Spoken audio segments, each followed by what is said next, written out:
የአማራ ፋኖ ብሔራዊ ንቅናቄ አፋብን ከሚያዝያ 17 ቀን 2018 ዓ.ም ጀምሮ የህዝብ ንቅናቄ መድረኮችን በማከናወን ላይ መገኘቱን የአፋብን የህዝብ ግንኙነት ኃላፊ ፋኖ አርበኛ ጠበቃ አስረስ ማረ ዳምጤ በፌስቡክ ገጻቸው ገልጸዋል።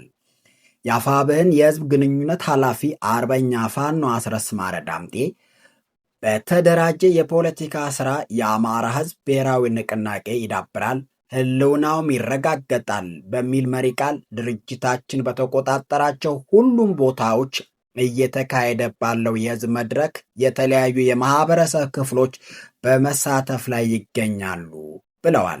በህዝባዊ ንቅናቄ መድረኮች ላይ ወጣቶች፣ ሴቶች፣ አርሶ አደሮች፣ የመንግስት ሰራተኞችን ጨምሮ በብዛት በሚያሳትፈው የህዝብ መድረክ ላይ የተለያዩ አጀንዳዎች ውይይት እየተደረገባቸው እንደሆነ ከመድረኩ የሚገኙ ግብዓቶች በተደራጀ መንገድ ለድርጅቱ ሪፖርት ይደረጋሉ ብለዋል።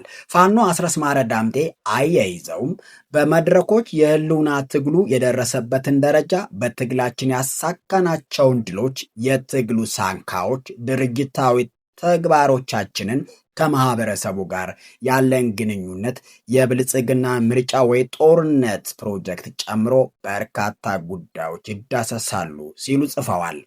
የአፋብን ማዕከላዊ አመራር ባወረዳቸው የአሰራር መመሪያዎችና የመወያያ ሰነዶች መሰረት የተጀመረው የህዝብ መድረክ በትናንትናው ዕለት በምኒልክ እዝና ቴዎድሮስ እስር ባሉ ኮሮች በድምቀት ተጀምሯል ብለዋል። ከህዝብ ጋር የሚደረገው ውይይት አፈጻጸም ሰርክ እየተገመገመ ሁሉንም ባለድርሻ አካላት ማሳተፉን በሚያረጋግጥ መንገድ ተጠናክሮ ይቀጥላል። የህዝባችን ድምፅ እና የውይይት ፍሬ ሀሳቦች በሶሻል ሚዲያም ሆነ በመደበኛ የሳተላይት ቴሌቪዥኖች እንደሚተላለፉም በመልእክታቸው ላይ ገልጸዋል።